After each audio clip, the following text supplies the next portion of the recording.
Hello, everyone, and welcome to an episode of Trek Canon Hot Thoughts. So, for those of you who don't know what my High Thoughts videos are, it's basically just a conversation between me and the subscribers, you guys, right? And it doesn't include any of the pictures or any of the editing, which I usually only just include pictures and editing. But as far as voice things, it's usually just conversation. But think of it as like my bootleg version of things. But today I wanted to talk about the transporter in Star Trek. Now, I've done a video prior to this, a while back, where I talked about if the technology of the transporter were to exist or be created today, how would something like that fare? All right. And I put that into the realm of real life. Okay. So this video is going to focus more on the in canon aspect of the transporter and why nowadays, as an older gentleman and older Trekkie, I say, no, I will never step foot into the transporter. Never, not never, never, never. Okay, so first, my thought process on that has not always been never. As a young lad, I always was thinking to myself, man, it would be awesome to go through the transporter, man, beam down to new worlds, man, beam up when I'm in trouble, or beam to another part of the ship and I don't feel like walking and taking the the I wanted to call it the elevator, like the turbo lift, So as a kid, I always thought that was really fascinating. When I got older into my teenage years and started developing the scientific ability to understand what the transporter was doing. I fell in love with it even more. The aspect to be able to target matter or an object and figure out how those molecules are arranged in time space, tr- turn those transmute that material into energy, into a pattern that you can therefore send, you know, um, electronically, all right, to another moment in time space and reorganize it in its original way. All right. Now, that was always something that was just, wow, that's just fascinating, And, they come up with the Heisenberg uncertainty principle, Heisenberg compensators to compensate for the Heisenberg uncertainty principle and all that types of things. But today, today, I'm going to talk about why, as the series progressed and more stories were written using the transporters in canon, that my idea of how fascinating that technology was, how until now it has turned into no, I will never step foot in a transporter. Trey Cannon will never step foot in a transporter. Nobody I love will ever step foot in a transporter. So this is the thing. Let's talk about some of the things in canon that the transporter can do.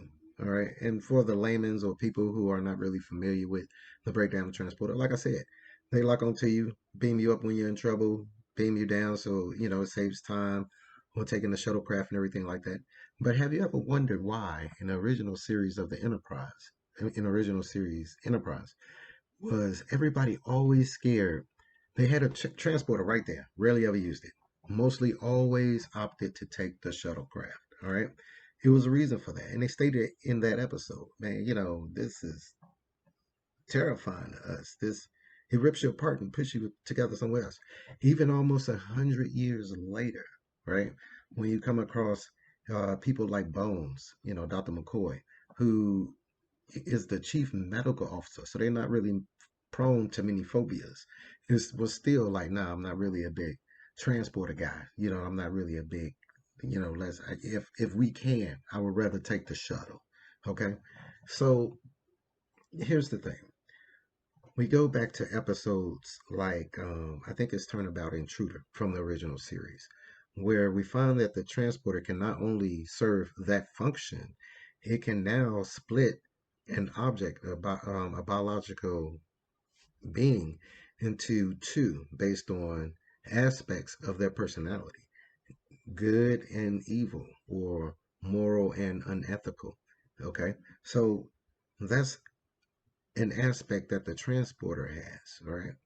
Now, come to think of it, if you go further on in the series where you talk about, to the next series, like the Next Generation, we found out not only can it do that, but it can split you identically, to whereas you now have a Thomas and a Will Riker, right? To whereas it leaves both morality and ethics and good and evil and all, whatever was separate in Turnabout and True, it leaves that intact and creates two totally separate beings. Okay. Now, I don't want you guys to think that there would be no times where I wouldn't use the transporter. There would be times where, say, if I have an ailment, all right, if I'm starting to get older in age and I want to go back to my 20 or 30-year-old form that I have stored in a pattern buffer, you know what I'm saying? Or I develop some type of bacteria or some type of, something that alters my biology in a bad way, yeah, I'll step back in the transporter and utilize an old pattern that I have stored in the system to revert back to a previous form. That's awesome. That would be, great. Surgery, things like that. Whereas instead of, that's the ultimate non-invasive method for, surgery, transplants, things of that nature. I would definitely use that. But just straight up transport, just willy-nilly, I'm going on vacation, let's use the, no. All right. So let's talk about the fact that the transporter can beam you into a totally different dimension. All right, the mirror universe, for instance. Okay, and let's not limit it to just that dimension. I'm pretty sure if the multiverse theory holds true in Star Trek canon, which it does, based on the fact that all those enterprises start popping up in episode parallels from the Next Generation. All right, there is a such thing as the multiverse in Star Trek. All right, which means that you don't know where you could end up. You may not even end up in the mirror version dimension that we know of in canon. You could end up in somewhere totally different, to somewhere where they don't even have transporters.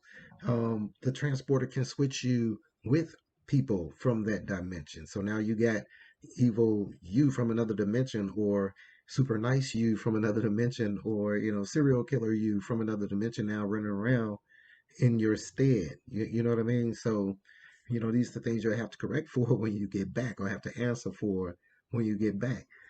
So think about the fact that you remember that episode with Lieutenant Barkley where he had one of his many phobias. One of them was transporting, and we come to find out that not only can you exist in the buffers, all right, like Scotty did, but if if the computer doesn't put you in the buffers, or if you don't program the computer to put you in the buffers, you have the potential to get stuck in the computer, in the teleport stream dimension, all right, where you're perceived by everybody as like these floating turd things with teeth.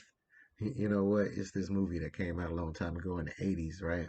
Where it was these monsters, alien things that looked exactly like those. I forget the name of that movie, but anyway, it was a crazy B budget movie. So anyway, the transporter can stick you in there where somebody have to come grab you and pull you out, and time flows there. You know what I mean? So you can be locked in this void transport dimension until death, even if that's something that occurs there in death.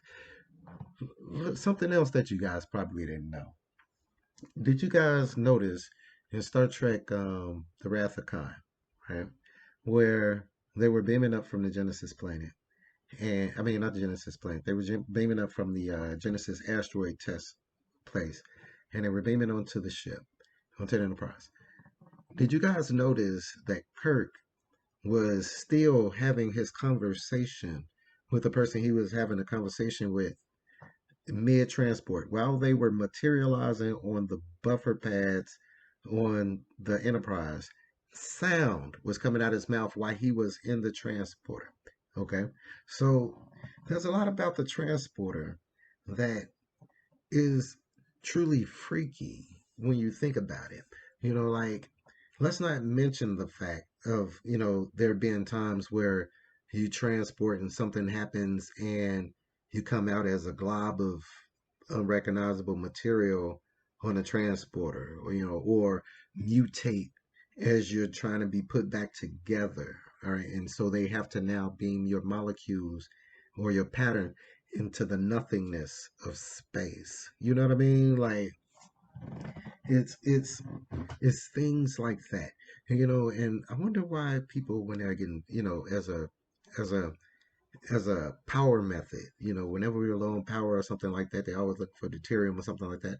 Why don't you think they ever choose to use the transporter to beam matter into and store that energy? That's a lot of energy that's stored up in, say, if they decide to beam apart a piece of asteroid or something and use that to power their ship. You know what I'm saying? But let's get back into um, the transporters. Like, so would I use the transporter? No, like I said, there are very there are so many different reasons in canon why the transporter would be something that would be so off limits to me, right? That I would definitely spend the time taking his shuttlecraft. Something else about transporting that always bothered me, all right? And let me know what you guys think in the comments about this. If you are dematerializing matter, so a person is beaming away from the planet, that planet has an atmosphere. That person was occupying a space that the atmosphere wasn't in. So you would think that after transport, there would be some kind of sound or clap or some kind of some type of audible that you would hear as the atmosphere closed in and collapsed into that void of space. And you would think on the opposite end of that, that when a person beams down and matter now moves the atmosphere away from the spot that he needs to materialize that matter in, that there would be some type of breeze or wind. Almost knocked over my drink. Had to drink for good luck of not knocking it over. But some type of wind or breeze that would push away from that area that should be kind of noticeable. And, so tell me what you guys think. Would you guys use the transporter? Would you guys actually step foot into the transporter and risk one of those many things happening to you just to save time to get down to the surface of the world? Especially when we got these high speed, shuttlecrafts and, runabouts and, Delta flyers and all kind of other really cool things that, you know, come on. Anyway, thank you guys for watching. Please subscribe to the channel if you haven't. And as always, peace, recycle, and say the whales. You guys be cool.